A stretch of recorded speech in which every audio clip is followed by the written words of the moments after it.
Welcome to হুমায়রাস story. আজকের ড্রামাটা অনেক বেশি ইন্টারেস্টিং হতে চলেছে। আমাদের গল্পের নায়িকা আমাদের হিরোর সামনে শুধু ইনোসেন্ট হওয়ার নাটক করে।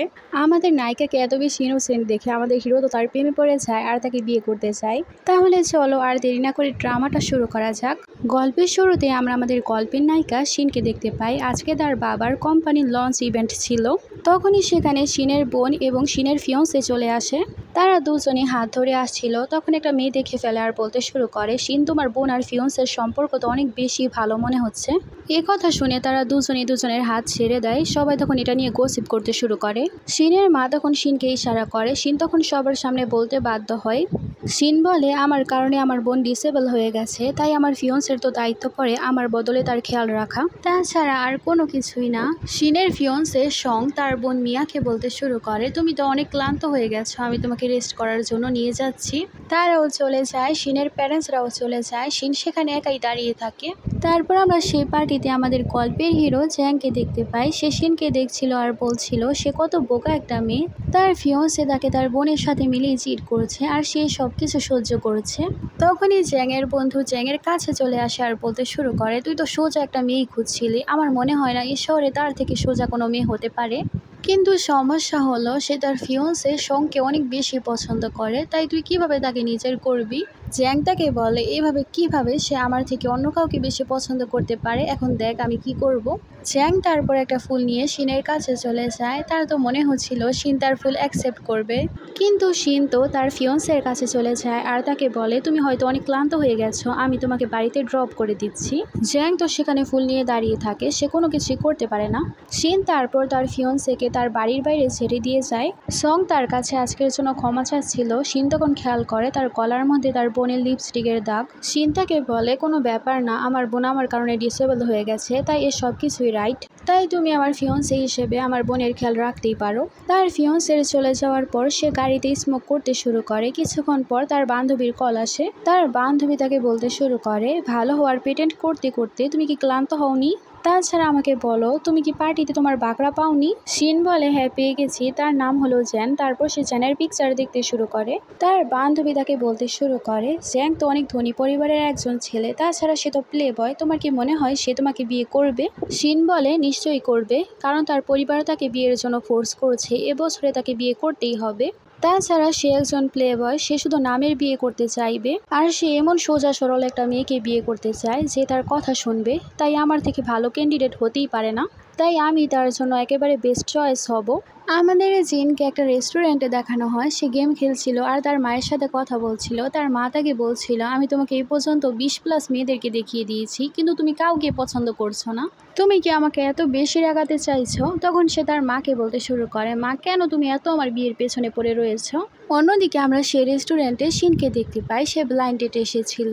ছেলেটা তাকে অনেক ডিমান্ড বলতে শুরু করে। তখন সে বলতে শুরু করে, আমার মনে হচ্ছে না আমরা একে অপরের জন্য সুইটেবল হব। শিনের আওয়াজ শুনে জ্যান তাকে দেখে ফেলে। সেখানে সে ব্লাইন্ডেড শিনকে বলতে শুরু করে, তুমি এখন 20 এজের মধ্যে আছো, তোমার বয়স যদি বেড়ে যায় তাহলে তোমাকে কেউই বিয়ে করবে না। জ্যান তো সেখানে স্মাইল করতে শুরু করে আর সে তার মাকে বলে, মা বিয়ের জন্য সবকিছু রেডি করেন, আপনার ডটার ইন লর সাথে আমি খুব শীঘ্রই আপনার দেখা করাবো। তারপর ফোন কেটে দেয়।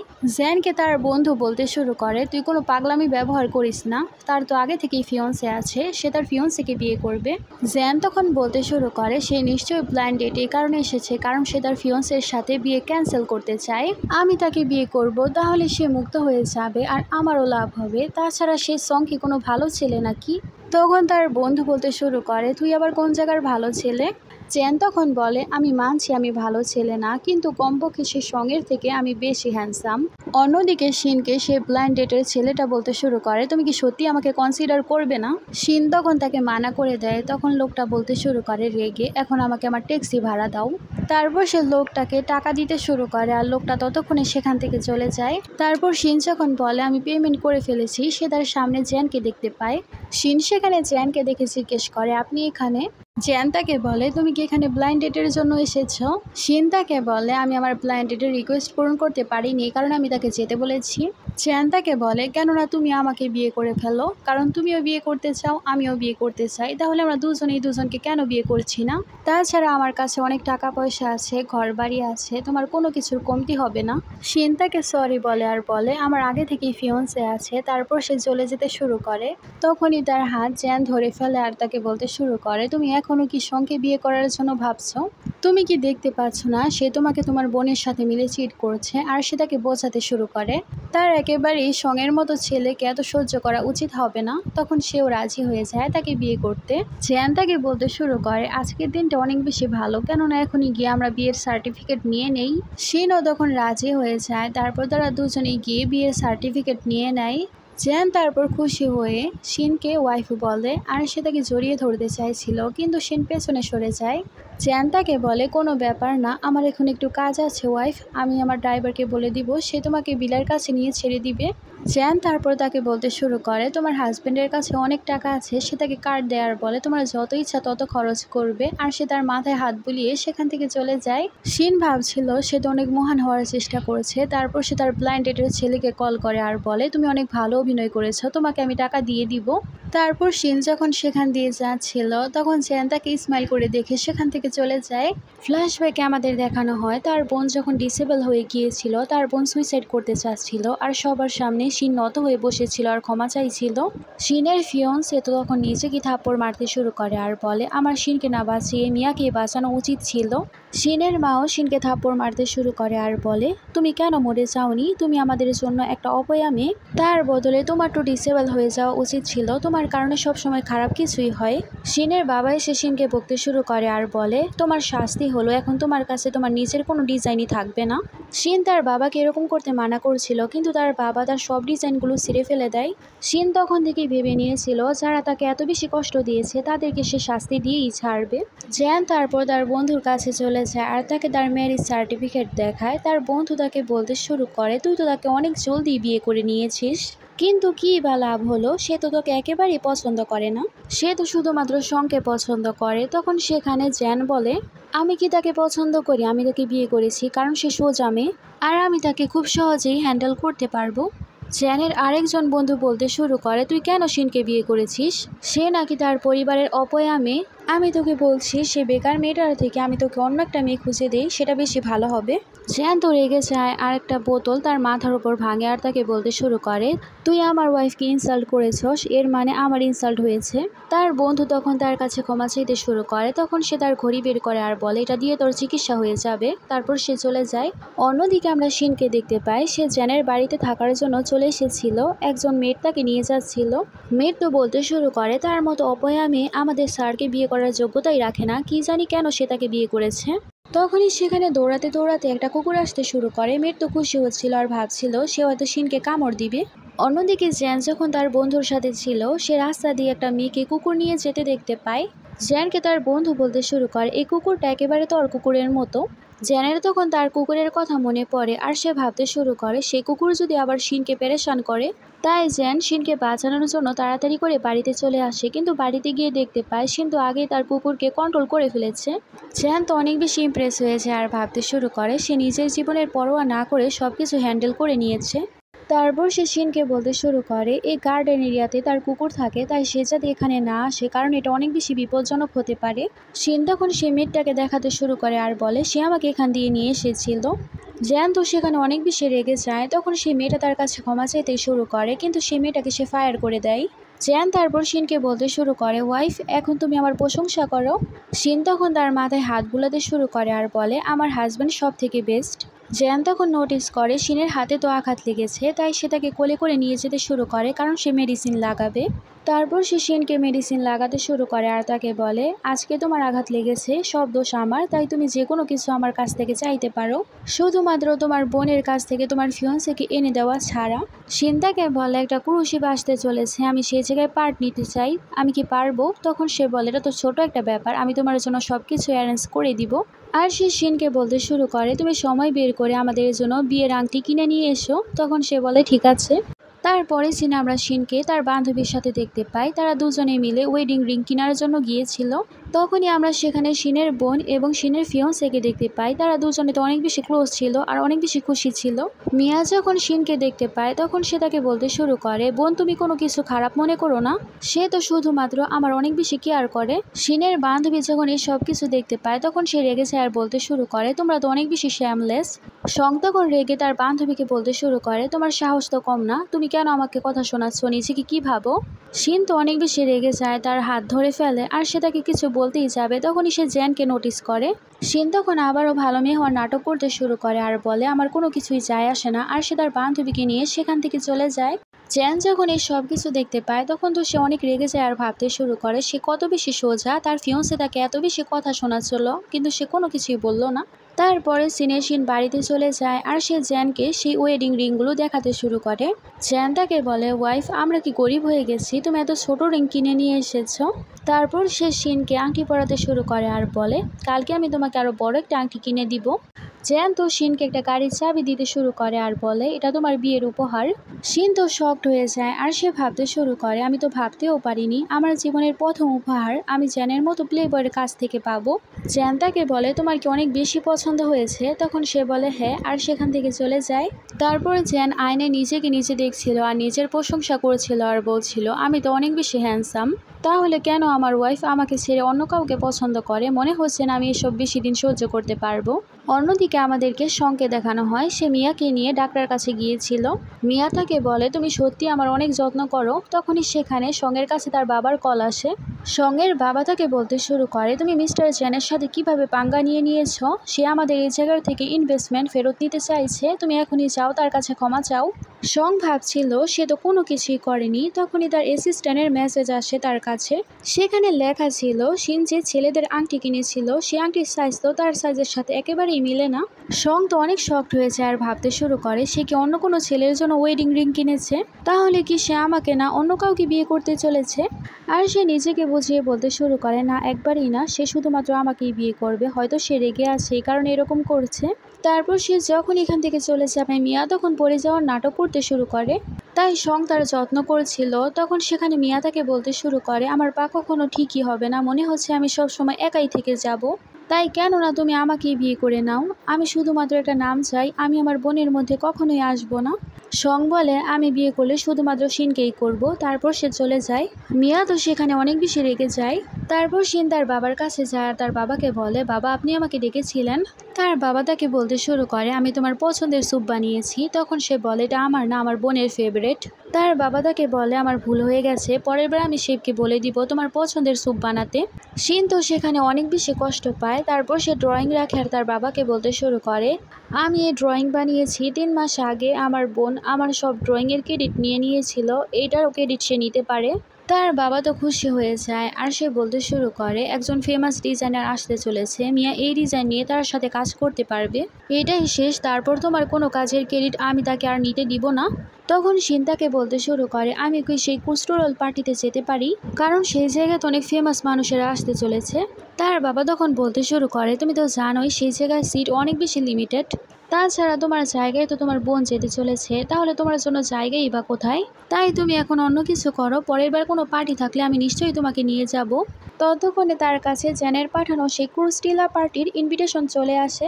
শিন তখন ভাবতে শুরু করে, তারা ভেবেছে আমি সেখানে গেলে আমার বোনের লাইমলাইট নিয়ে নিব আর সেই ফেমাস ডিজাইনারের সাথেও দেখা করে নিব, তাহলে সে কিভাবে আমার ক্রেডিট নিবে, কিন্তু তারা কি বা জানে আমি সে পার্টিতে যাব। অন্যদিকে মিয়া একজন ডিজাইনারকে হায়ার করেছিল আর তাকে সে পিকচারটা দেখিয়ে বলছিল, তুমি কি এরকমভাবে একটা ড্রয়িং করতে পারবে। তখন মেয়েটি বলতে শুরু করে, না মিস শিন তো অনেক ভালো একজন ডিজাইনার, আমি তাকে কম্পারিজন করতেই পারি না। মিয়া তো রেগে যায় আর মেয়েটিকে বলে, ড্রয়িংটা নিয়ে যাও আর এরকম জামা রেডি করো। আর মিয়া ভাবতে শুরু করে, এরকম না বোন, আমি তোমার সাথে কম্পিটিশন করতে চাই, কিন্তু তোমার আমার পরিবারে থাকা উচিতই ছিল না। শিন তারপর যখন সে পার্টিতে যায় তখন তার সাথে জেনের বন্ধু হানের দেখা হয়। হান তাকে বলতে শুরু করে, জেন সেই ফেমাস ডিজাইনার কিমের সাথে দেখা করতে গিয়েছে। শিন তাকে জিজ্ঞেস করে সে কি কিমকে জানে। তখন সে বলে, না, তার মায়ের জন্মদিন আসতে চলেছে আর সে তাকে একটা রুবি রিং উপহার দিতে চায়, আর যেটা কিনা কিমের কাছেই রয়েছে। সেটা কেনার ব্যাপারে সে ডিজাইনার কিমের সাথে কথা বলেছিল, কিন্তু ডিজাইনার কিম সেটা বিক্রি করতে চায় না।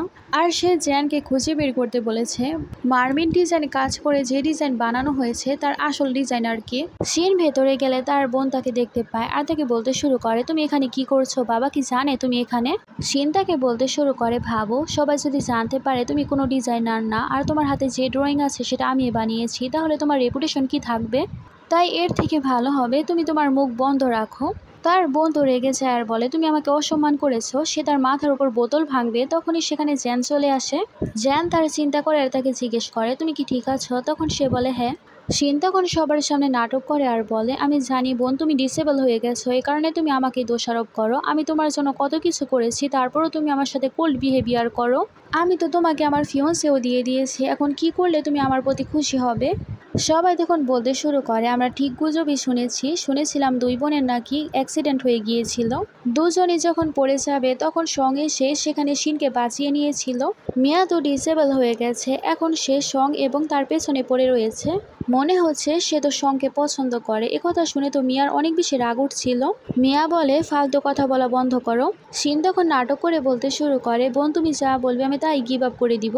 জ্যান তাকে বলতে শুরু করে, তোমার তাদের ফালতু লোকদের জন্য কোনো কিছুই গিভ আপ করতে হবে না। তাদের কাছাকাছি দেখে সং তখন জিজ্ঞেস করে, তোমার এবং জ্যানের কি সম্পর্ক? জ্যান তো সেখানে শিনকে ধরে আর বলতে শুরু করে, এটাকে আবার বলতে হবে আমাদের মধ্যে কি সম্পর্ক রয়েছে। সং সেখানে শিনকে বলতে শুরু করে, আমি তোমার বোনের কেয়ার করি, এ কারণে তুমি জেলাস হয়ে এই প্লে বয়ের সাথে থেকে আমাকে জেলাস করাতে চাচ্ছ। কিন্তু তুমি যদি এখন তোমার বোনের কাছে ক্ষমা চাও তাহলে আমি তোমাকে ক্ষমা করে দিব। শিন কিছু বলতে যাবে, তখন জ্যান তাকে বলে, তোমার ক্ষমা চাওয়ার কোনো দরকার নেই। তখন সে সঙ্গে বলে, তোমার কেন মনে হচ্ছে আমি তোমার কথায় তার কাছে ক্ষমা চাইব? তুমি আমার জন্য ততটাও গুরুত্বপূর্ণ নও। সং তো রেগে যায় আর বলতে শুরু করে, তোমার মা বাবা ঠিকই বলে, তোমার সাথে তো মিয়ার কোনো তুলনাই হয় না। তুমি একটা ইউজলেস মেয়ে, সবাই ঠিকই বলে তুমি একটা অপয়া মেয়ে। তুমি কিভাবে আমার সাথে এরকম কথা বলতে পারো? এসব শুনে তো জ্যান অনেক বেশি রেগে যায় আর সে শিনের হাত ধরে তাকে একটা থাপড় লাগায়। আর সে সঙ্গে বলতে শুরু করে, তুমি তাকে পছন্দ করো না, কিন্তু আমি তাকে অনেক পছন্দ করি। এ কথা শোনার পর তো মিয়া, সং এবং সবাই সেখানে শকড হয়ে যায়। সং তখন জ্যানকে বলতে শুরু করে, তুমি কি ভেবেছ তুমি ধনী পরিবারের ছেলে বলে আমি কোনো কিছুই করতে পারবো না? সে আমার ফিয়ন্সে, তুমি কখনোই তাকে আমার কাছ থেকে ছিনিয়ে নিতে পারবে না। আর সে জ্যানকে মারতে যায়, কিন্তু জ্যান তার হাত ধরে তাকেই মেরে বসে। আর সে সঙ্গে বলে, তুমি কি চাও আমি তোমাকে ব্যাংকরাপ্ট করে দেই? মিয়া তো ভয় পেয়ে যায় আর সে বলতে শুরু করে, সে এমনিতেই পাগল, তার সাথে পাঙ্গা নিও না। জ্যান তারপর সেখান থেকে আমাদের নায়িকাকে নিয়ে যায় আর সে শিনকে বলতে শুরু করে, তোমার হাত তো নোংরা হয়ে গেছে। সেই কথা বলছিল কারণ সং তার হাত ধরেছিল। শিন সেখানে তাকে বলতে শুরু করে, আজকে তুমি আমাকে রক্ষা করার জন্য সবার সামনে যা বলেছো, এ কারণে তোমার কোনো সমস্যা হবে না তো? জ্যান তাকে বলে, তোমার আমার জন্য চিন্তা করতে হবে না, আমি তোমার হাজব্যান্ড, তোমাকে প্রোটেক্ট করা আমার দায়িত্ব। যে দায়িত্ব আজকে আমি পূর্ণ করেছি। তারা দুজনে সেখানে স্মাইল করছিল। জ্যানের বন্ধু হান সেখানে চলে আসে, তখন শিন বলে, তোমরা কথাবার্তা বলো, আমি ওয়াশরুমে যাব। তারপর তারা দুজনে বসে যখন কথা বলছিল তখনই শিনের ফোন থেকে কিছু নোটিফিকেশন আসে। হান তখন শিনের ফোন ধরে আর সে ডিজাইনটা দেখতে পায় আর বলতে শুরু করে, এই ডিজাইন কিভাবে শিনের কাছে আসলো? আর সে বলতে শুরু করে, এরকম নয় তো, সে ডিজাইনার আর কেউ নয়, শিন। এর মানে হলো মিয়া শিনের ক্রেডিট চুরি করে নিয়েছে। শিনের কাজের ক্রেডিট তার বোন পেয়েছে, যেরকমভাবে তোমার ভাই তোমার ক্রেডিট নিয়ে নিয়েছিল। এর মানে এটা হলো, তুমি যদি ডিজাইনার কিমকে শিনের সাথে দেখা করাও তাহলে তোমাকে সে রুবি রিং সে দিয়ে দিবে, তোমার একটা কাজ হয়ে যাবে। অন্যদিকে শিন তো দাঁড়িয়ে তাদের সব কথাবার্তাই শুনছিল। এই সব কিছু শিনেরই প্ল্যান ছিল। তার বান্ধবী তাকে কলে বলছিল, তুই যে সময় বলেছিলি সেই সময় আমি ডিজাইনগুলো পাঠিয়েছি, এখন বল ডিজাইনার কিমের সাথে কি তোর দেখা হয়েছে? শিন তাকে বলে, এখনো দেখা হয়নি, কিন্তু খুব শীঘ্রই দেখা হতে চলেছে। কিছুক্ষণ পর সেখানে শিন চলে আসে আর ফোন তাদের কাছ থেকে নিয়ে নেয়। হান তাদেরকে কথা বলতে রেখে সেখান থেকে চলে যায়। জ্যান তারপর শিনকে বলতে শুরু করে, তোমার বোন তোমার ডিজাইন চুরি করেছে, এর মানে সে তোমার ক্যারিয়ার তোমার কাছ থেকে ছিনিয়ে নিয়েছে আর তুমি গিভ আপ করে বসে রয়েছো। শিন তাকে বলে, আমি এ ব্যাপারে কাউকে বলতে পারবো না, তাহলে আমার বোনের রেপুটেশন খারাপ হয়ে যাবে আর আমার বাবা রেগে যাবে। জ্যান বলে, তোমার বোন তোমার ফিয়ন্সিকে ছিনিয়ে নিয়েছে, এর মানে সেই তার রেপুটেশন খারাপ করেছে। আর তোমার বাবার কথা, তোমার বাবা শুধু তোমার বোনেরই কেয়ার করে, সে তোমার প্রতি অনেক বেশি খারাপ। আর তুমি একেবারেই ভয় পাবে না, আমি তোমার পাশে আছি। তাই তুমি কোনো কিছু নিয়ে চিন্তা না করে আমার সাথে ডিজাইনার কিমের সাথে দেখা করতে চলো। তখন সেও রাজি হয়ে যায়। অন্যদিকে আমাদেরকে মিয়াকে দেখানো হয় সে ডিজাইনার কিমকে সেই শিনের বানানো সেই পিকচারটা দেখাচ্ছিল আর বলছিল এই ডিজাইন আমি করেছি, তাছাড়া আমি এই ডিজাইনের জামাও বানিয়ে নিয়েছি, এটা আপনার অনেক পছন্দ হবে। তখন ডিজাইনার কিম তাকে বলতে শুরু করে তুমি কি সত্যি এই জামার ডিজাইনার? মিয়া বলে হ্যাঁ অবশ্যই, তাছাড়া 3 মাস আগে আমি যে ডিজাইন বানিয়েছিলাম সেটা তো আপনি পছন্দ করেছিলেন। ডিজাইনার কিম তখন বলে যদি এরকমই হয় তাহলে সে কে? শিনকে সেখানে আসতে দেখে মিয়া তখন তাকে বলে তুমি এখানে কি করছো, এখান থেকে চলে যাও।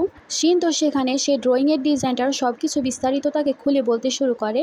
ডিজাইনার কিন্তু অনেক বেশি ইমপ্রেস হয়ে যায় আর সে বুঝতে পারে 3 মাস আগে যে ডিজাইন সে পছন্দ করেছিল সেই ডিজাইনও শিনই করেছিল আর সে শিনের সাথে কাজ করবে, তাই সে অনেক বেশি খুশি। আর সে জ্যানকে বলতে শুরু করে আমি বলেছিলাম তুমি যদি তাকে খুঁজে বের করতে পারো তাহলে তোমাকে সে রুবির আংটি দিয়ে দিব, এর মানে দিয়ে দিব। আর সে মিয়াকে বলতে শুরু করে সত্য কথা বলার জন্য আমি তোমাকে একটা সুযোগ দিয়েছিলাম কিন্তু তুমি মিথ্যে কথা বলেছো আর আমি মিথ্যে মানুষকে একেবারেই পছন্দ করি না, তাই তুমি এখান থেকে যেতে পারো। মিয়া রেগে সেখান থেকে চলে যায়। এসব কিছু জ্যান দেখছিল আর সে অনেক বেশি খুশি হয়। তারপরে সিনে শিন যখন বসেছিল তখন সেই ডিজাইনার কিমের একটা পোস্টে দেখতে পায় শিনের করা ডিজাইনগুলো সেখানে শো করা হয়েছিল আর বলা হয়েছিল এসব ডিজাইন শিন করেছে আর তার শিনের বানানো ডিজাইনগুলো অনেক বেশি পছন্দ হয়েছে, তাই সে তার সাথে কাজ করবে। সেই পোস্টে সবাই কমেন্ট করেছিল আসল ডিজাইনার তো শিন ছিল, তার বোন তার ক্রেডিট চুরি করে নিয়েছিল। শিন প্রথমবার নিজের করা কাজের ক্রেডিট নিজে পেয়েছে, এই কারণে সে অনেক বেশি খুশি হয়। জ্যান আসলে সে তাকে জড়িয়ে ধরে। জ্যান তো তাকে শুভকামনা জানাতে শুরু করে আর বলে তুমি আজকে তোমার করা কাজের ক্রেডিট পেয়েছো। শিন তাকে ধন্যবাদ জানাতে শুরু করে। তখন সে বলে আমি কি তোমার সাহায্য করেছি নাকি, আমি তো আংটির জন্য এরকম করেছি, কিন্তু তুমি তারপরও যদি আমাকে ধন্যবাদ জানাতে চাও তাহলে আমাকে হাজব্যান্ড বলো। সে যখন হাজব্যান্ড বলবে তখনই তার বাবার কল আসে। তার বাবা তার উপর চিল্লাতে শুরু করে আর বলে তাড়াতাড়ি করে বাড়িতে আসো। শিন তাকে বলে আমি এখন বাড়িতে যাচ্ছি। তখন সে পেছন থেকে স্মাইল করতে শুরু করে। শিন বাড়িতে গেলে তার বাবা তার উপর চিল্লাতে শুরু করে আর বলে তুমি এসব কি করেছো, তোমার কারণে তোমার বোনের রেপুটেশন একেবারে খারাপ হয়ে গেছে, এই কারণে কোম্পানির স্টক প্রাইসও অনেক বেশি নিচে নেমে গেছে, তুমি কিভাবে এত বেশি হার্টলেস হতে পারো। শিন তখন ভালো সেজে তার বাবাকে বলতে শুরু করে আমি এসব ইচ্ছে করিনি, এসব কিছু আমাকে জ্যান করতে বলেছিল আর সে আমাকে বলেছিল আমি যদি এরকম না করি তাহলে সে আমাদের পরিবারকে ব্যাংকরাপ্ট করে দিবে, আমি আমার পরিবারকে বাঁচানোর জন্য এরকম করেছি। আর সে ডিজাইনার কিমের কাছ থেকে একটা আংটি চেয়েছিল, এই কারণে সে আমাকে ফোর্স করেছিল। তার বাবা তখন ভাবতে শুরু করে সে তো বোকা একটা মেয়ে, সে কখনোই তার ইচ্ছা এরকম কোনো কিছুই করতে পারবে না, সে তার কথায় বিশ্বাস করে। তার বাবা তাকে বলে তুমি একজন ভালো মেয়ে, আমি জানি তুমি এরকম করবে না, তাই আমি একটা প্রেস কনফারেন্স রাখবো, সেখানে তুমি বলবে এই ডিজাইন আসলে তোমার বোনেরই ছিল আর সবাই এখন যে খবর পেয়েছে সে খবর মিথ্যা। শিন রাজি হয়ে যায় আর বলে আমার একটা শর্ত রয়েছে, আমি চাই আমার বোনের মতো চিফ ডিজাইনার পজিশন আমাকে দেওয়া হোক, তাছাড়া সামনে একটা কম্পিটিশন আসতে চলেছে, আমি সেখানে ভাগ নিতে চাই। মিয়া তখন বলতে শুরু করে না, একেবারেই না। শিন তখন তাকে বলতে শুরু করে তুমি যদি এটার জন্য না মানো বোন তাহলে আমিও মানবো না। তখনই সেখানে মিয়া নাটক করতে শুরু করে আর এরকম ঢং করছিল সে পড়ে গিয়েছে। শিন তাদেরকে ভাবতে বলে আর সেখান থেকে চলে যায়। তারপর কিছুক্ষণ পর তাকে তার বাবা মেসেজ করে আর বলে সে যা বলেছে তাই হবে। তখনই তার কাছে তার বোনের মেসেজ আসে। তার বোন তাকে বলেছিল এত কিছু করে কি লাভ হবে, মা বাবার মনে তো আমি রানী, মা বাবা এবং তোমার ফিয়ন্সের মনে আমি সব থেকে বেশি গুরুত্বপূর্ণ। শিন তার বোনের পাঠানো ছবি দেখছিল আর সে পাস্টের মেমোরি ভেবে অনেক বেশি কষ্ট পাচ্ছিল। তখনই সেখানে জ্যান চলে আসে আর শিনকে বলতে শুরু করে তুমি এখানে কি করছো, তোমার কাজ শেষ হওয়ার পরে তুমি কেন বাড়িতে যাওনি, এত বেশি বৃষ্টি হচ্ছে। শিন তাকে বলে তুমি জানো আজকে মেটিওর ফেস্টিভ্যালের দিন, এ সময় আমরা পুরো পরিবাররা একসাথে মিলে ছবি তুলতাম, কিন্তু আমার বোন প্যারালাইস হয়ে যাওয়ার পর আমি কখনো এরকম সুযোগ আর পাইনি। জ্যান তাকে বলে আমি তোমার উইশ পূরণ করব। জ্যান তারপর তাকে নিয়ে একটা রেস্টুরেন্টে চলে যায়, সেখানে তারা দুজনে মিলে ডিনার করে আর তারা ফেস্টিভ্যালের জন্য অনেকগুলো ছবি তুলে। জ্যান ছবি দেখছিল, শিন ভাবছিল সে কি সত্যি এত ভালো একজন পার্সন। তখনই সেখানে লাইট অফ হয়ে যায়। জ্যান বলে আমি দেখছি। তারপর জ্যান যখন আসে সে তার জন্য জন্মদিনের কেক নিয়ে এসেছিল আর তাকে উইশ করে। শিন তো সেখানে অনেক বেশি ইমোশনাল হয়ে যায় আর সে কান্না করতে শুরু করে। তারপর সে যখনই মোমবাতিতে ফু দেয় তখনই সে বাতি জ্বালিয়ে দেয়। জ্যান তাকে আংটি পরে আর বলে এটা অনেক সাধারণ একটা আংটি, কিন্তু আমার ওয়াইফের হাতে সবকিছু অনেক বেশি সুন্দর লাগে। শিন তাকে ধন্যবাদ জানায় আর সে মনে মনে ভাবছিল সে সত্যিই তার অনেক বেশি কেয়ার করে। পরে সিনে আমরা মিয়াকে দেখতে পাই, সে তার হায়ার করা ডিজাইনারকে অনেক বেশি বকাবকি করেছিল আর বলছিল তুমি তো শিনের কম্পারিজনই করতে পারছো না। আর সে তাকে হুমকি দেয় আর বলে তুমি যদি ভালো কোনো ডিজাইন আমাকে না বানিয়ে দাও তাহলে তোমার বাবার আমি চিকিৎসা করাবো না। মেয়েটার নাম মিংসি ছিল। সে যখন বাইরে যাচ্ছিল শিন তাকে দেখে আর তার বান্ধবীকে বলে এই মেয়ের ব্যাপারে খোঁজ নিতে। তারপর শিন বাইরে গেলে জ্যানকে দেখতে পায়। জ্যান তাকে পিক করার জন্য এসেছিল। শিন তাকে বলে তুমি এখানে কি করছো, তুমি কি জানো না আমার প্যারেন্টস আমাদের ব্যাপারে কোনো কিছু জানে না। জেন তাকে বলে তুমি কি ভুলে গেছো আজকে তুমি তোমার শ্বশুর শাশুড়ির সাথে দেখা করতে চলেছো। শিন বলে আমি তো ভুলেই গিয়েছিলাম, তুমি একটু ওয়েট করো, আমি আবার গিয়ে ভালোভাবে রেডি হয়ে তারপর আসছি। জেন বলে তুমি আগে থেকে অনেক বেশি সুন্দরী, তুমি যদি আবার রেডি হও তাহলে তারা সত্যি সত্যি অজ্ঞান হয়ে যাবে, তাই তুমি যেভাবে আছো সেভাবেই চলো। তারপর সে তাকে নিয়ে চলে যায়। জেনের প্যারেন্টস তো সেখানে শিনকে জিজ্ঞেস করে আমাকে সত্যি সত্যি বলো আমার ছেলে কি তোমাকে আবার ফোর্স করেছে? আমাদের ছেলেকে আমরা বেশি শাসন করতে পারিনি, এই কারণে সে সবাইকে শুধু বুলি করে আর খারাপ খারাপ কাজ করে। শিন তো সেখানে তাদেরকে বলতেও পারছিল না যে জেন এরকম না। জেনের মা তো সেখানে শিনকে ব্রেসলেট দিতে শুরু করে, তখন সে সেটা নেয় আর তাকে ধন্যবাদ জানায় আর বলে ধন্যবাদ মা। জেন তখন শিনের কাছে চলে আসে আর সে শিনকে বলতে শুরু করে ওয়াইফ আমি তো তোমাকে অনেক উপহার দিয়েছি কিন্তু তুমি তো আমাকে এরকম করে থ্যাংক ইউ হাজবেন্ড বলে বলনি। জেনের মা তখন জেনকে বলতে শুরু করে তুই এত বড় হয়ে গেছিস তারপরও ঠিক হলি না, ছোট থেকে আজ পর্যন্ত কোনো কিছুই তুই সংরক্ষণ করতে পারস নাই।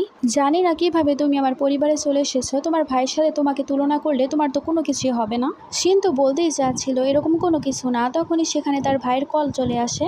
জেনের ভাইয়ের কল আসে, জেনের মা বাবা দুজনেই চলে যায় তার সাথে কথা বলতে। জেন তো সেখানে অনেক বেশি আপসেট হয়ে যায়। শিন তাকে কমফোর্ট করতে চাচ্ছিল কিন্তু সে বলে আমি তোমার জন্য কেক নিয়ে আসছি। শিন তারপর জেনের প্যারেন্টসদের ছবি দেখতে শুরু করে আর সে ভাবতে শুরু করে বেশিরভাগ ছবি জেনের ভাইয়ের সাথেই তার মা বাবার, কিন্তু তার ভাইয়ের এত ছবি থাকার সত্ত্বেও তার ছবি কেন এত বেশি কম? জেনের সাথে তার প্যারেন্টসের কোনো ছবি নেই কেন? তখনই পেছন থেকে জেন চলে আসে আর তাকে জড়িয়ে ধরে আর বলে কি হয়েছে, আমার ওয়াইফ কি আমাকে বেশি করে জানতে চায়? শিন তাকে বলে একদমই না। তারপর তার মা বাবা তাকে যে কার্ড দিয়েছিল সে কার্ড সে তাকে দিতে শুরু করে। জেন তাকে বলে এগুলো তোমাকে দিয়েছে, এগুলো তোমার। কার্ডগুলো নিয়ে শিন তো অনেক বেশি খুশি হয়ে যায়। তখন সে তাকে বলতে শুরু করে আমি তো জানতামই না আমার ওয়াইফ এত বেশি টাকার লোভী। শিনও তখন তার সাথে মজা করতে শুরু করে। তারপর সে নিজে নিজেই ভাবছিল সে কোনো সময় কারোর সাথে যোগ করেনি কিন্তু সে প্রথমবার তার সাথেই যোগ করলো। কিছুক্ষণ পর সেখানে জেনের মা চলে আসে আর শিনকে কেক দেয় আর বলে তুমি নাকি স্নো কেক অনেক বেশি পছন্দ করো, নাও। তার কিছুক্ষণ পর সেখানে হাউসকিপার আসে। হাউসকিপার আসলে শিন জানতে পারে তার পরিবারে তার অবস্থা যেমন সেরকমই জেনের অবস্থা তার পরিবারে। জেনের পরিবারে জেনকে কেউ মোটিভেট করে না, সবাই তার ভাইকেই বেশি পছন্দ করে। তার কিছুক্ষণ পর শিন জেনের কাছে চলে যায় তাকে কেক দেওয়ার জন্য, কিন্তু সে দেখতে পায় সে তো শাওয়ার নিয়ে বেরিয়ে এসেছে। শিন তো তাড়াতাড়ি করে দৌড়াতে চাইছিল কিন্তু জেন তাকে ধরে ফেলে কারণ সে পড়ে যেতে নিচ্ছিল। তাই তারা দুজনে একে অপরের সাথে বিছানায় পড়ে যায় আর অ্যাক্সিডেন্টলি কিস হয়ে যায়। শিন তো শকড হয়ে যায় আর সে তার মুখের মধ্যে হাত রেখে দেয়। তখন তাকে জেন বলতে শুরু করে কি হয়েছে, আমরা তো বিবাহিত, আমি তোমার হাজবেন্ড, তাহলে কেন এত বেশি লজ্জা পাচ্ছ? জেন তো তাকে টিজ করতে শুরু করে আর সে তার হাত দিয়ে তার বডি টাচ করাচ্ছিল, তাই সে লজ্জা পেয়ে তাড়াতাড়ি করে সেখান থেকে চলে যায়। জেন তো পেছন থেকে স্মাইল করছিল। তারপর আমরা শিনকে দেখতে পাই সে তো অনেক বেশি ব্লাশ করছিল। তখনই তার বান্ধবীর কল আসে। তার বান্ধবী তাকে বলতে শুরু করে তুমি তো জেনের সাথে তার বাড়িতে গিয়েছিলে, তারা কি তোমাকে বুলি করেছে? শিন বলে না, তারা উল্টো আমাকে অনেকগুলো টাকা পয়সা দিয়েছে। তারপর তার বান্ধবী বলতে শুরু করে তুমি যে ডিজাইনার মিংসির ব্যাপারে জিজ্ঞেস করেছিলে সে প্রতিদিন একজনকে দেখার জন্য হসপিটালে যায়। শিন বলে কিন্তু সে তো এতিম তাই না? তারপরে সিনে আমাদেরকে দেখানো হয় মিংসি তার বাবার সাথে দেখা করার জন্য হসপিটালে গিয়েছিল, কিন্তু সে আগে সেখানে ফল দেখে তার বাবাকে জিজ্ঞেস করে কে এখানে এসেছিল। তার বাবা তাকে বলে তোমার একজন কলিগ এসেছিল। তারপর সে যখন শিনকে দেখতে পায় তখন মিংসি তাকে বলতে শুরু করে তোমার বোনের জন্য তুমি আমাকে জ্বালাতন করো না, আমি সেটা অ্যাফোর্ড করতে পারবো না। তখন সে বলে আমি তোমাকে জ্বালাতন করার জন্য আসিনি, কারণ তুমি এমনিতে অনেক ভালো একজন ডিজাইনার, তুমি নিজের দমে কিছু করতে পারবে। আর সে তাকে বলে তুমি নিজের দমে কিছু করতে পারবে, নিজের নাম নিজেই বানাতে পারবে, আমি তোমাকে সাহায্য করতে চাই, তুমি চাইলে তোমার বাবাকে আমি ভালো একজন ডাক্তার দেখাতে পারি, সেই স্পেশাল ডাক্তার যদি তার চিকিৎসা করে সার্জারি করলেই তোমার বাবা ঠিক হয়ে যাবে। আর তাকে একটা রুমাল দিয়ে সেখান থেকে চলে যায়, কিন্তু বাইরে যাওয়ার পর দেখতে পায় সেখানে তো বৃষ্টি পড়ছিল। শিন তখন ভিজে সেখান থেকে যেতে চাচ্ছিল, তখনই সেখানে জেন চলে আসে ছাতা নিয়ে। জেন তাকে জিজ্ঞেস করে কার সাথে দেখা করতে তুমি এসেছিলে? তখন সে বলে আমার এক সিনিয়রের সাথে, সেও আমার মতো ডিজাইনার। জেন তাকে বলে তুমি আমাকে সত্য কথা বলো। তখন শিন তাকে বলতে শুরু করে আগামীতে যে কম্পিটিশন আসতে চলেছে আমি সেই জায়গায় ভাগ নিতে চাই, আমি চাই না আমার বোন কোনো ঝামেলা করুক, তাই সে তার বোনের পেছনে থাকা সেই ডিজাইনারকে খুশি করতে এসেছিল। জেন তো খুশি হয়েছে আর বলে তুমি এখন আগের মতো নও আর তোমার আগের মতো থাকা উচিত নয়, তোমাকে একটু কঠিন হতেই হবে। জেন তারপর শিনকে বলে তুমি কি এই ব্যাপারে শুনেছ দুইজন মানুষ যখন একটা ছাতার নিচ দিয়ে যায় তখন তারা কখনোই আলাদা হয় না, সব সময় একসাথে থাকে। শিন তো ভয় পেয়ে যায়। জেন তখন বলতে শুরু করে তুমি কি আমার সাথে সারা জীবন থাকতে চাও না? শিন তাকে বলে আমি এরকম কোনো কিছু বোঝাতে চাইনি। আর সেখানে আমাদের হিরো ভাবছিল সে কি এখনো সঙ্গকেই পছন্দ করে, সঙ্গের মধ্যে ভালো কি বা আছে সে তাকে পছন্দ করে। করে। অন্যদিকে আমাদেরকে শংকে দেখানো হয় সে অনেক ড্রিঙ্ক করছিল আর ভাবছিল শিন আমার কলও রিসিভ করছে না, সে কি এখন আমাকে আর ভালোবাসে না। আর সে তো অনেক বেশি আপসেট ছিল আর এসবই ভাবছিল সে কি তাকে ভুলে গেছে। কিছুক্ষণ পর সেখানে মিয়া চলে আসে, তখন মিয়াকে সে শিন ভেবে কিস করতে শুরু করে আর শিনের নাম নিচ্ছিল। মিয়া তো সেখানে অনেক বেশি রেগে যায় আর ভাবতে শুরু করে শিনের মধ্যে ভালো কি আছে, কেন শং তাকে পছন্দ না করে শিনকে পছন্দ করে। অন্যদিকে আমাদেরকে শিনকে দেখানো হয় সে হাউসকিপারকে বলছিল জেনের জন্মদিন আসতে চলেছে, তার জন্য কেক আমি নিজে বানাতে চাই। অন্যদিকে আমাদেরকে জেনকে দেখানো হয় সে তো অনেক বেশি জেলাস হচ্ছিল আর ভাবছিল শিনকে এখনো শংকে পছন্দ করে আর অনেক বেশি ড্রিঙ্ক করছিল। তারপর জেন বাড়িতে চলে যায়, বাড়িতে যাওয়ার পর দেখতে পায় সেখানে তো লাইট অফ হয়ে গেছে। কিছুক্ষণ পর সেখানে শিন চলে আসে আর হ্যাপি বার্থডে সং গাইতে শুরু করে।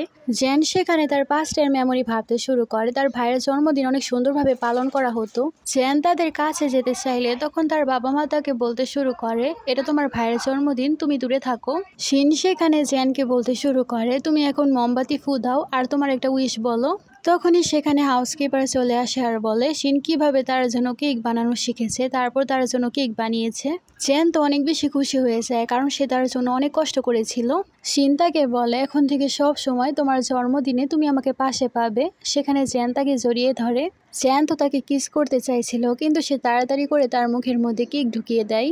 জেন তো তার মুখ বানাতে শুরু করে, সেখানে শিন তাকে বলে কেক কি ভালো হয়নি। জেন তাকে বলে না অনেক বেশি মজা হয়েছে, আমার তো মনে হচ্ছে তোমার একটা কেকের দোকান খোলা উচিত। আর সে তাকে উইশ চাইতে বলছিল, তখন সে বলে আজকে তোমার জন্মদিন, তাহলে আমি কেন উইশ চাইবো। তখন সে বলে আমি তোমাকে আমার অর্ধেক উইশ দিয়ে দিলাম। অন্যদিকে আমরা শিনের বাবার কোম্পানির সিন দেখতে পাই, সেখানে মিটিং হচ্ছিল। মিয়া সেখানে তার বানানো ডিজাইনগুলো দেখাতে শুরু করে কিন্তু সেই ডিজাইনগুলোর ওপর অভিযোগ তোলা হয়েছিল যেগুলো চুরি করা হয়েছে। কারণ মিয়া তো ডিজাইন করতেই পারতো না, সে একজনকে হায়ার করে তার ডিজাইন নিজের নামে চালিয়ে দিত। শেয়ার হোল্ডাররা সেখানে বলতে শুরু করে মিয়াকে পজিশন থেকে সরিয়ে দেওয়া উচিত, তার কারণে আমাদের কোম্পানির রেপুটেশন খারাপ হয়ে যাচ্ছে। শিনও তখন এই কথাই বলে। তখন সেখানে তার বোন তো ভয় পেয়ে যায় আর অজ্ঞান হওয়ার নাটক করতে শুরু করে। তারপরে শিনের বাবা তাকে বলতে শুরু করে তুমি তো অনেক বেশি ট্যালেন্টেড, তাই আমি তোমাকে ডিজাইন ডিপার্টমেন্টের ডাইরেক্টর বানিয়ে দিচ্ছি। শিন তারপর গোসল করেছিল, তার বান্ধবী তাকে কল করে। তারপর তার বান্ধবী তাকে বলছিল তোমাকে তো তোমার বাবা প্রমোশন দিয়ে দিয়েছে, এবার কি তুমি তাকে ক্ষমা করে দিবে। শিন তাকে বলে একদমই না, আমি তো শুধুমাত্র নাটক করেছিলাম, এসব কিছুর কারণে আমি কখনোই মানবো না। তাছাড়া সে সব কিছু তার লাভের জন্যই করছে।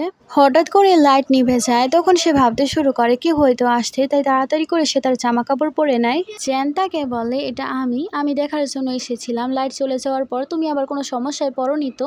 জেন তাকে কোলে করে সেখান থেকে নিয়ে যায়। বিলার পুরো ইলেকট্রিসিটি নষ্ট হয়ে গিয়েছিল, তাই সে তাকে হাত দিয়ে বাতাস করতে শুরু করে। তাকে তার বন্ধু হান কল করে আর জিজ্ঞেস করে তুই কি করছিস। তখন সে বলে সে শিনকে বাতাস করছে, কারণ বিলার পাওয়ার আউট হয়ে গেছে। তার বন্ধু তাকে বলতে শুরু করে তুই কি সে মেয়ের প্রতি অনেক বেশি সিরিয়াস হয়ে গেছ। জেন তো সেখানে পাস্টের মেমোরিগুলো ভাবতে শুরু করে, শিনের সাথে কাটানো সব মুহূর্তগুলো। জেন তারপর তাকে বলে আমি তাকে নিয়ে সিরিয়াস। তার বন্ধু তাকে বলতে শুরু করে আমি খোঁজ নিয়েছি, সে কোনো সোজা মেয়ে না, সে তো উল্টো অনেক বেশি চালাক, সে তার পরিবারের কাছ থেকে প্রতিশোধ নেওয়ার জন্য তোকে বিয়ে করেছে, যাতে সে তোর পাওয়ার ইউজ করে তার পরিবারের কাছ থেকে প্রতিশোধ নিতে পারে। শিন তাকে বলে কি হয়েছে, সে আমাকে ইউজ করেছে, সে আমাকে ইউজ করুক, আমি একেবারেই রেডি। তাছাড়া আমিও তো অনেক বেশি খারাপ, আমাদের জুটি একেবারে বেস্ট, খারাপ ছেলে আর খারাপ মেয়ে। এখন একজন খারাপ ছেলে আর একজন খারাপ মেয়ে দুজনে মিলে আমরা সমস্যা করব। শিন তো সকালবেলা ডিনার করছিল, হাউসকিপার এসে তাকে বলতে শুরু করে কালকে যেরকমভাবে পাওয়ার কাট হয়েছিল আর কখনোই হবে না, স্যার সব কিছুই ব্যবস্থা করে ফেলেছে। শিন তো খুশি হয়ে যায় আর ভাবতে শুরু করে জেন তার জন্য কত কিছু করছে। তারপর সে হাউসকিপারকে বলে তার বডি সাইজ কি আমি জানতে পারি, তার জন্য আমি জামা কাপড় কিনতে চাই। ও সরি, আমি তার জন্য জামা কাপড় ডিজাইন করতে চাই। হাউসকিপার বলে আমি তার মা বাপনাকে পাঠিয়ে দিব। আর সে ভাবতে শুরু করে স্যার তো অনেক বেশি খুশি হয়ে যাবে। তারপর আমাদেরকে শিনকে দেখানো হয়, সে তো তার জন্য জামা কাপড় ডিজাইন করছিল। তারপরে সিনে শিন তার প্যারেন্টসের সাথে একটা পার্টির মধ্যে গিয়েছিল, সেখানে কিছুক্ষণ পর তার বোন এবং তার ফিয়ন্সে চলে আসে। মিয়া তো আগে সেখানে একজন ওয়েটারকে টাকা খাইয়েছিল আর সেখানে তার সম্মান নষ্ট করতে চায়। অন্যদিকে শিনের প্যারেন্টস সেখানে মিয়াকে বলতে শুরু করে তোমাকে আমরা কয়দিন রেস্ট করতে বলেছিলাম, তাহলে তুমি কেন পার্টিতে এসেছো। মিয়া তখন নাটক করতে শুরু করে আর বলে আমি বোনের কাছে ক্ষমা চাইতে চাই, তাছাড়া আমি এখানে এই কারণে এসেছি কারণ বোনের কোনো সমস্যা সমস্যা হলে আমি তাকে সাহায্য করতে চাই। আর সে শিনকে একটা ড্রিঙ্ক অফার করে আর বলে, তুমি যদি আমাকে ক্ষমা করে দাও তাহলে প্লিজ এটা খেয়ে নাও, তাহলে আমি বিশ্বাস করবো তুমি সত্যি আমাকে ক্ষমা করে দিয়েছো। মিয়া তারপর সবার সামনে বলে, বাবা আমার মাথা ঘুরছে, একটু শিনকে বলো সে যাতে আমাকে উপরে রেখে আসে। শিন তারপর তার বোনকে উপরে নিয়ে আসে, তারপর তার মাথা ঘুরতে শুরু করে। শিন তো মনে মনে ভাবছিল সে নিজের জালে নিজেই ফাঁসবে। মিয়া সেখানে শিনকে বলতে শুরু করে মেডিসিনের প্রভাব শুরু হয়ে গেছে আর এই মেডিসিনটা অনেক বেশি স্ট্রং। শিন তাকে বলে, তুমি আমার আপন বোন, কিভাবে তুমি এরকম করতে পারো? তখনই সেখানে একজন লোক চলে আসে। এখানে আমাদের এই সিন কাট হয়, আমাদের পার্টির সিন দেখানো হয়। মেরি সে বলতে শুরু করে, মিয়া ম্যাডাম আমাকে বলেছিল শিন ম্যাডামের মাথা ঘুরছে, তাই আমি তাকে ওষুধ দিতে গিয়েছিলাম, কিন্তু ভেতরে আমি ছেলের আওয়াজ পেয়েছি। জ্যান সেখানে বলে, এরকম তো হতেই পারে না। তারপর সবাই যখন দেখার জন্য যায় দেখতে পায় শিন নয়, ভেতরে তো মিয়া ছিল। সবাই তো মিয়াকে শ্যামলেস বলতে শুরু করে। মিয়া তো শকড হয়ে যায় আর ভাবতে শুরু করে সে কিভাবে এই জায়গায় এলো। শিন তো বাইরে থেকে আসে, মিয়া তখন তাকে দেখে বলতে শুরু করে, এসব তুমি করেছো তাই না? শিন বলে, তুমি কেন আমার উপর অভিযোগ তুলছো? আমি কেন তোমার সাথে এরকম করব? জ্যান তো খুশি হয়েছে আর ভাবতে শুরু করে, আমার ওয়াইফ তো অনেক বেশি চালাক। জ্যান তো সেখানে শিনকে বলতে শুরু করে, ওয়াইফ এখন বাইরে আসো। তারপর সে তাকে বাইরে নিয়ে যায়। জ্যান তাকে বলে, ওয়াইফ তোমার কি সব কিছু করে মজা লেগেছে? শিন তাকে বলে, তুমি তো রাস্তায় ছিলে, এত তাড়াতাড়ি কিভাবে আসলে? জ্যান তাকে বলে, ওয়াইফ তুমি সে ড্রিঙ্ক করেছো 5 ঘন্টা তো হয়ে গেছে, এর মানে সে প্রভাব তো শুরু হয়ে যাওয়ার কথা। আর সে তার কাছে আসতে শুরু করে। তখন সেখানে শিন তাকে বলে, আমরা এখন পার্টিতে আছি। তখন সে বলে, আমি আমার ওয়াইফকে হাগ করেছি, এটা কি ইল্লিগাল নাকি? জ্যান তাকে বলে, তুমি জানো আমি কত বেশি ভয় পেয়ে গিয়েছিলাম, এখন আমাকে কম্পেনসেট করো, আমাকে একটা কিস দাও। শিনও রাজি হয়ে যায়। শিন তার গালে কিস করতেই চাচ্ছিল, কিন্তু সে তার চেহারা ঘুরিয়ে ফেলে আর তাদের লিপ টু লিপ কিস হয়ে যায়। শিন তো অনেক বেশি লজ্জায় পড়ে যায় আর সেখান থেকে দৌড়ে চলে যায়। জ্যান বলছিল, আমার ওয়াইফ তো অনেক বেশি কিউট। শিন যখন বেরিয়ে যাচ্ছিল সং তাকে ধরে আর বলে, তোমার কি কোনো ওয়াইল্ডম্যানের সাথে সম্পর্ক চলছে? শিন তখন বলে, হ্যাঁ। আর সে বলে, তুমি জানো কে সে ওয়াইল্ডম্যান? তোমার বাবা। খুব শীঘ্রই আমি তোমার স্টেপ মাদার হতে চলেছি। সং তাকে বলতে শুরু করে, তুমি কিভাবে এত বেশি বদলে গেলে? শিন বলে, হ্যাঁ তোমার কাছ থেকেই শিখেছি। আর সে বলে, তুমি কিভাবে আমার উপর অভিযোগ তুলছো? তুমি তো 2 টাইমার। আর এখন কি তুমি আমার সামনে নাটক করবে? তুমি আমার বোন মিয়ার সাথে রাত কাটাওনি? সং তাকে বলে, সেটা তো ভুলবশত হয়ে গিয়েছিল, তোমার আমাকে একটা চান্স দিতে হবে। শিন তাকে বলে, একদমই না। তারপর সে তাকে অনেকগুলো কথা শুনিয়ে সেখান থেকে চলে যায়। অন্যদিকে শিনকে তার বান্ধবী বলছিল, তুমি কি সত্যিই সঙ্গে বলেছো তুমি তার স্টেপ মাদার হতে চলেছো? আমার তো মনে হচ্ছে ধীরে ধীরে তুমি জ্যানের মতো হয়ে যাচ্ছ। সে তো এরকম কিছুই করে বেড়ায়, সে তো এরকমই খারাপ ছেলে, তোমার মতো এরকম কাণ্ড করে বেড়ায়। শিন সেখানে বলতে শুরু করে, জ্যানের প্রভাব কি এখন আমার উপর পড়ছে? তারপরই সেখানে জ্যান চলে আসে আর বলে, আমি তোমাকে স্টোরি শোনাচ্ছি। শিন তাকে বলে, আমি তোমাকে কিছু বলতে চাই। আমি একটা এনিম্যাল হসপিটালের ব্যাপারে জানতে পেরেছি, তোমার কুকুরের পায়ে গুলি লেগেছিল, আমার মনে হচ্ছে সেখানে গেলে সে ভালো হয়ে যাবে। জ্যান তো আপসেট হয়ে যায় আর বলতে শুরু করে, তোমার তো মনে হচ্ছে আমার থেকে আমার কুকুরের বেশি খেয়াল। শিন বলে, তোমার কুকুর এখন আমাকে অনেক বেশি ভালোবাসে, তাই তার যত্ন তো আমি করবই। জ্যান তো খুশি হয়ে যায়। তারপর সে জ্যানকে হাঁক করে ঘুমিয়ে পড়ে। জ্যান ভাবছিল সে কি আমাকে একটু হলেও পছন্দ করে। সকালবেলা তারা যখন ব্রেকফাস্ট করার জন্য বসেছিল, জ্যান তো সেখানে শুধু শিনকেই দেখছিল। শিন তাকে জিজ্ঞেস করে, আমার চেহারায় কি কিছু লেগে আছে? জ্যান তাকে বলে, না ওয়াইফ, আমি দেখছি তুমি কত বেশি সুন্দরী। শিন তাকে বলে, তুমি কি আগে অন্য মেয়েদেরকেও এসব কথাই বলতে? জ্যান তাকে বলে, ওয়াইফ তুমি কি আগে আমার ব্যাপারে ইনভেস্টিগেট করিয়েছিলে?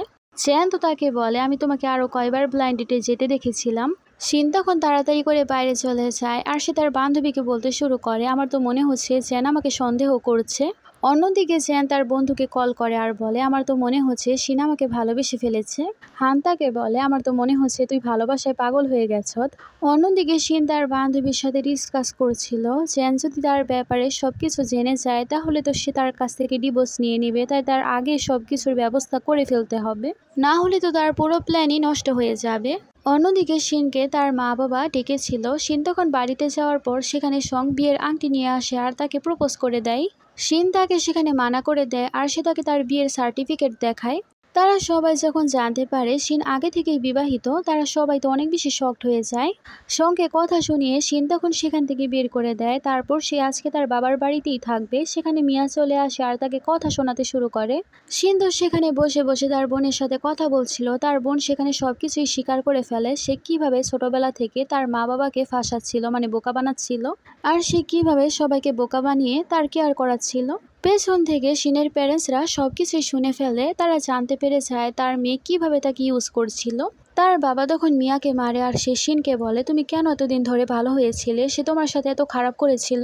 শিনের প্যারেন্টস সেখানে শিনের কাছে অনেক বেশি ক্ষমা চায়, তারপর তাকে ছাতা দেয়, সে বাইরে যায় আর তার ছাতা ফেলে দেয় আর তার হাত পরিষ্কার করতে শুরু করে। তখনই সেখানে তাকে পিক করার জন্য জ্যান চলে আসে আর তাকে বলে দেখো ওয়াইফ, আমি তোমার জন্য ক্যান্ডি নিয়ে এসেছি। সেখানে তো শিন তার পাস্টের মেমোরি ভাবতে শুরু করে। ছোটবেলা থেকে তার প্যারেন্টসরা তাকে বেশি একটা গুরুত্ব দেয়নি, পাস্টের সব মেমোরিগুলো মনে পড়লে তার অনেক বেশি কষ্ট হচ্ছিল। জ্যান তাকে সেখানে ক্যান্ডি খাওয়াতে শুরু করে আর সে বলে আমি নিজেও টেস্ট করতে চাই। তারপর সে তাকে কিস করতে শুরু করে।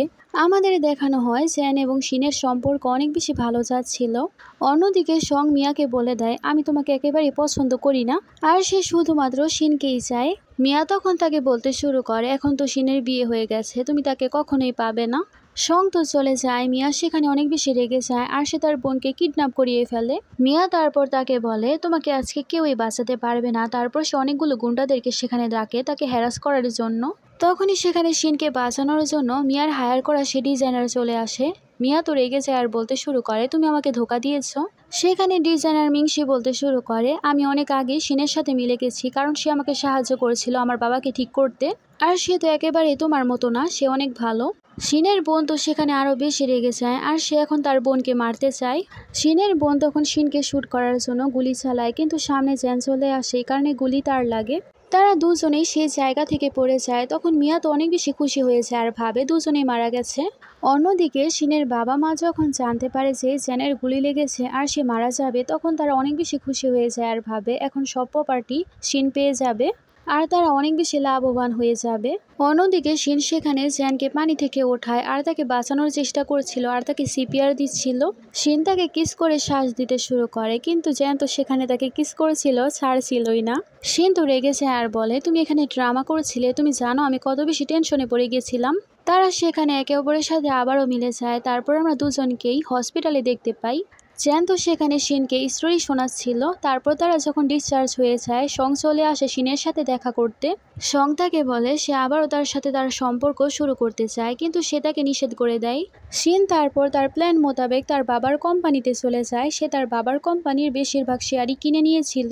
শিন এসে বলে এই কোম্পানির সব থেকে বেশি শেয়ার আমার, এ কারণে কোম্পানির মালিক এখন থেকে আমি, আর সে সিটে বসে পড়ে। শিনের বাবা তাকে বলে তুমি এতদিন ধরে আমাকে ধোকা দিয়েছ। শিন তার বাবাকে বলে সবকিছু আপনার কর্মফল। জ্যান তো শিনকে সাপোর্ট করছিল। তখন সেখানে শিনের বাবা তাকে বলতে শুরু করে শিন তোমাকে একেবারেই ভালোবাসে না, সে তোমাকে ইউজ করছে। জ্যান বলে আমি তো অনেক খুশি আমার ওয়াইফ আমাকে ইউজ করছে, আর সে গার্ডকে বলে তাকে এখান থেকে বের করে দিতে। সবার চলে যাওয়ার পর শিন তখন জ্যানকে বলে তুমি কি সব আগে থেকেই জানতে আমি তোমাকে ইউজ করেছিলাম? জ্যান বলে ওয়াইফ আমি সব কিছুই জানি। আর তখন সে তাকে জিজ্ঞেস করে কখন থেকে তুমি আমাকে সন্দেহ করেছো? জ্যান তাকে বলে তোমাকে আমি সেদিন ফুল দিয়েছিলাম, তুমি আমাকে নোটিস না করে সঙের কাছে চলে গিয়েছিলে, সেদিনই আমি বুঝেছি তুমি আমার অ্যাটেনশন পাওয়ার জন্য এসব করছো। তারপরেও অনেক কিছু হয়েছে যা কোনো কোইন্সিডেন্স তো হতেই পারে না। আমি তো বুঝতে পেরেছিলাম এ সব কিছু তোমার নাটক। তখন সে বলে তাহলে তুমি আমাকে অ্যাক্টিং করতে দেখছিলে? জ্যান তখন বলে হ্যাঁ। তারপর তারা দুজনেই দুজনকে কিস করতে শুরু করে। এখানে আমাদের এই ড্রামাটার হ্যাপি এন্ডিং হয়ে যায়। তোমাদের কাছে এই ড্রামাটা কেমন লাগলো আমাকে জানাবে। Thanks for watching.